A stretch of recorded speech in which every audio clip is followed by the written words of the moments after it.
국민의힘의 윤석열 후보에 대한 비판이 쏟아지고 있습니다. 그러니까 어제 국민의힘 대선 후보 토론회에서 주택 청약에 대해서 집이 없어서 주택 청약에 가입하지 않았다, 주택 청약은 모르고 살았다 라고 하는 말이 주택 청약에 대해서 전혀 이해를 하고 있지 못한 게 아니냐, 이런 비판이 쏟아지고 있습니다. 또 윤석열 캠프의 총괄 상황실장을 맡고 있죠, 장제원 의원의 아들이 음주운전을 하고 경찰을 폭행까지 했다, 그런 사안에 대해서 아버지인 장제원 의원이 책임지고 물러나는 것이 맞지 않느냐, 또 의원직을 사퇴하는 것이 맞지 않느냐, 이런 내용의 청와대 청원까지 이어지면서 윤석열 후보에 대한 비판이 쏟아지고 있습니다. 송은재TV 시작하겠습니다. 구독, 좋아요 눌러주시면 고맙겠습니다. 그러니까 어제 대선 후보 토론회를 보신 분들은 모두 느꼈을 겁니다. 저도 말하는 그 순간 느꼈습니다. 유승민 후보가 질문을 했죠. 주택 청약에 가입한 적이 있느냐, 가입해 있느냐라고 묻자 윤석열 후보가 집이 없어서 주택 청약을 만들어 보지는 못했다 라고 말하는 그 순간, 저것도 말 실수인데, 정말 별것 아닌 조그마한 실수인데 저 말꼬리를 잡을 수도 있겠구나.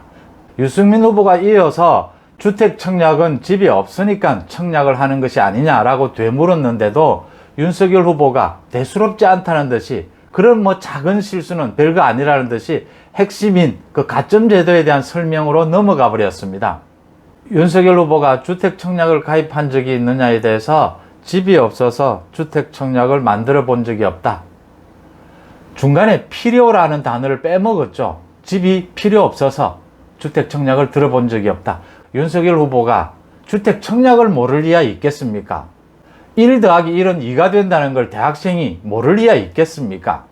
자신은 필요라는 말을 하지 않아도 다 알아듣겠지라고 생각해서 유승민 후보가 다시 한 번 더 집이 없으니까 주택 청약 통장을 만드는 것 아니냐, 다시 한 번 더 확인했는데도 거기에 대해서 자신의 말 실수를 고치려고 하지 않고 이제 다른 중요한 이야기, 가산점에 대한 이야기로 넘어갑니다. 크게 중요하지 않은 것이다 라고 생각한 것이죠. 그런데 그걸 말꼬투리를 잡습니다. 그게 정치권이고 경쟁이죠. 경쟁이 되다 보니까 그 말꼬리를 잡게 되는 겁니다.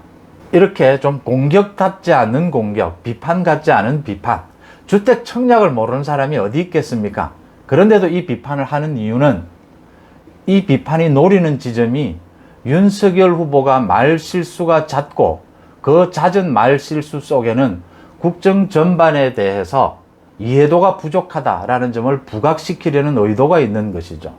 그 의도에 윤석열 후보가 계속 말려들고 있다라고 하는 점입니다.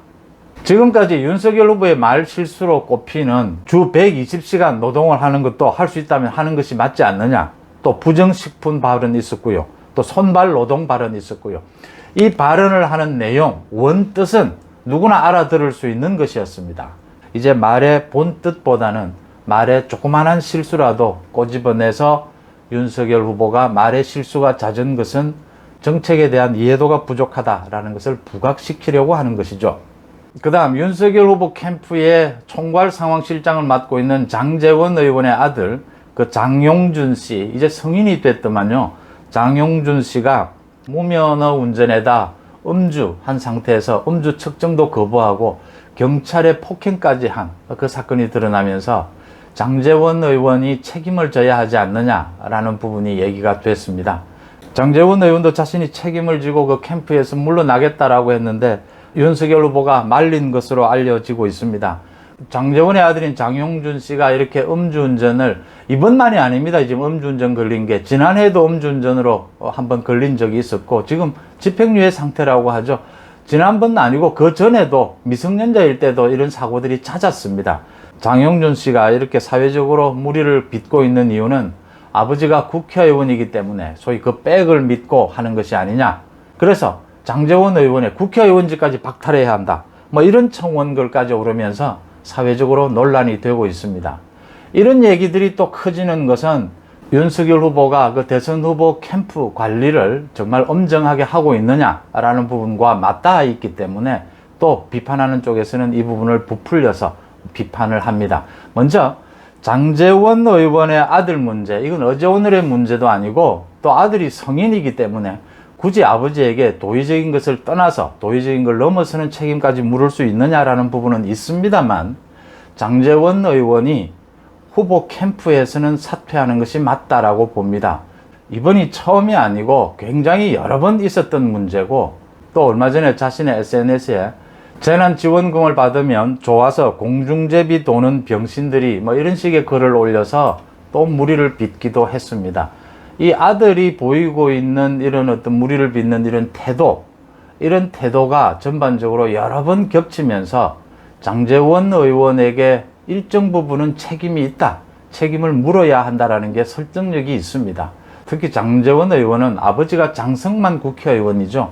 국회의원도 부산에서 여러 번 지냈고, 또 부산에 지금 동서학원, 동서대학교 자신의 어머니와 자신의 형이 지금 운영을 하고 있습니다. 소위 좀 있는 집안에, 좀 괜찮은 집안에서 생길 수 있는 여러 가지 무리들이 아버지에 이어서 아들까지 생기고 있고, 한두 번도 아니고 그 아들에 대한 관리 부분에 대해서 책임이 있다면 후보 캠프에서는 윤석열 후보가 말린다 하더라도 스스로 사퇴하는 것이 맞다, 이렇게 보입니다. 윤석열 후보의 그 캠프 관리 부분에 있어서는 뭐 기억하시다시피 어제도 제가 유튜브를 했습니다만, 대통령의 아들인 문준용이에 대해서 그 강원도 양구군에서 문준용의 작품을 전시를 했다, 7천만 원을 주고 전시를 했다, 박수근 미술관에서 전시를 한 부분이 특혜가 아니냐라는 논란에 대해서도 그 캠프에서 비판의 글을 냈다가 하루 만에 철회를 하기도 했는데, 그것도 캠프 관리가 부실한 부분입니다. 대통령의 아들이 처신을 잘못하고 있다는 저도 여러 번 유튜브에서 지적을 했습니다. 그런데 이번 건은 양구군의 지원을 받은 박수근 미술관에서 문준용의 작품을 전시한 것입니다. 이게 문제가 되려면 문준용이 먼저 박수근 미술관에 자신의 작품을 전시해 달라고 어떤 형태로든지 요청을 했든지, 아니면 양구군이 어떤 요청이 있었든지, 아니면 박수근 미술관에서 어떤 이익을 노리고 문준용의 작품을 전시하려고 했든지, 이런 팩트가 드러나야 공격하고 비판할 수 있습니다. 현재까지는 드러난 것이 없습니다. 공격이 잘못되면 다시 돌아오는 역풍은 훨씬 더 커지게 됩니다. 이렇게 팩트가 드러나지 않는 것으로 공격하면 지난해 서울시로부터 지원을 받은 대통령의 아들이기 때문에 특혜를 받은 것이 아니냐는 부분까지도 물타기가 될 수 있다는 겁니다. 그래서 공격은 정교해야 한다라는 부분입니다. 그 다음 민영삼 특보도 있었죠. 민영삼 특보가 자리에서 물러나긴 했습니다만, 이준석 대표에 대해서 대표직을 사퇴하라고 이야기를 해서 무리를 빚었다든지, 신지호 정무실장이 굳이 불필요한 순간에 탄핵 이야기까지 꺼내서 이준석 대표와 불필요한 갈등을 빚었던 부분, 이런 무리들을 보면서 이제 이 겨냥하는 곳은 캠프 관리에 문제가 있는 것 아니냐, 이런 부분들이 공격을 받고 있는 겁니다.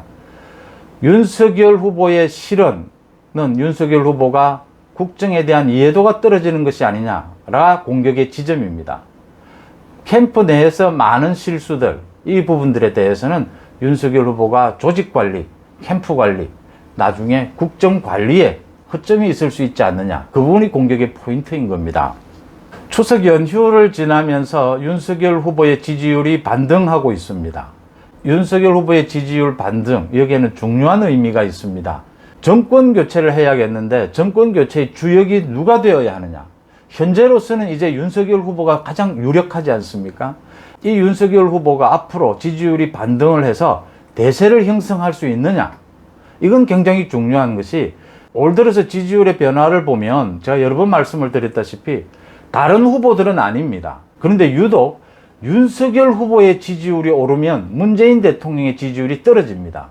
이게 연동되고 있다라고 하는 현상을 보여주고 있습니다. 문재인 대통령의 지지율이 40%를 유지하는 이상 정권 교체는 쉽지 않습니다. 윤석열 후보의 지지율이 높아져야 한다, 올라야 한다는 이유입니다. 그러면 윤석열 후보의 지지율은 어떻게 하면 오를 수 있느냐? 지금 반등의 기회를 잡았는데 어떻게 하면 올라갈 수 있느냐? 지금까지는 윤석열 후보에게 모여있는 지지율은 정권 교체를 바라는 야권 지지자들의 기대, 희망이 모여 있는 것입니다. 앞으로 윤석열 후보 지지율이 더 올라가려면 이제는 윤석열 후보 자신의 능력을 보여줘야 할 때입니다. 야권의 후보 경선도 시작이 된 만큼요. 이제 앞으로 지지율을 치고 올라갈 수 있느냐는 윤석열 후보에게 달려있다라는 겁니다. 많은 점이. 그럼 윤석열 후보에게 많은 사람들은 뭘 보려고 하느냐? 대통령 후보니까 대통령으로서 잘할 수 있느냐를 봅니다. 대통령으로서 잘할 수 있는 것은 두 가지입니다. 국정 전체에 대한 이해도와 그 다음 국정 전반을 공무원 조직을 이끌고 나갈 조직 장악력을 보게 되는 겁니다. 이 두 가지 지점에서 지금 윤석열 후보가 비판을 받아왔고 많은 다른 경쟁자들이 또 비판을 하고자 하는 대목입니다. 검찰총장을 하다가 갑자기 쫓겨나서 대통령 선거에 출마한 윤석열 후보가 국정 전반에 대한 이해도가 굉장히 높고 정치권에서 쓰는 정교한 언어들을 쓸 수 있고 그 다음 조직 관리를 잘할 수 있을 것이라고 기대하지는 않습니다. 지금까지의 말 실수, 지금 보여주고 있는 조직의 좀 허술한 관리 부분까지 많은 야권의 지지층들은 이해한다는 겁니다. 문제는 앞으로는 달라진다는 겁니다. 앞으로 조금씩이라도 나아지고 바뀌는 모습을 보여줘야 한다는 겁니다. 언제까지 정권 교체가 중요하기 때문에 문재인 정권의 맨몸으로 맞서서 정권 교체에 희망을 줬다라는 그거 하나만으로 윤석열 후보에게 계속 지지가 모이고 지지율이 높아지지는 않는다라고 하는 점입니다. 토론을 거듭할수록 경선이 진행이 될수록 윤석열 후보에 쓰는 언어가 정교해지고 조직 관리가 정밀해지고 국정에 대한 이해도가 높아져 가는 모습을 조금씩이라도 향상된 모습을 보여만 준다면 지지율은 계속 올라갈 것이다. 그 지지율은 윤석열 스스로 만들어내는 지지율이다. 그것이 지금 필요한 시점이다. 여기에서 결단이 필요하다. 윤석열 후보는 입당을 하면서 자신의 정치 경험이 일천하니까 그걸 보완하는 의미로 윤석열 캠프는 굉장히 많은 사람이 모여 있습니다. 또 드러나지 않은 많은 조직들이 있습니다. 이렇게 되면 조직 관리가 힘드는 것이 사실입니다. 그렇다 하더라도 한번 대정리를 할 필요가 있다. 윤석열 후보 스스로 자신의 국정 수행 능력을 보여줌으로써 자신의 지지율을 끌어올리는 지점에 왔다. 그것을 위해서 결단해야 한다. 이런 생각입니다. 여러분들은 어떻게 보십니까? 고맙습니다.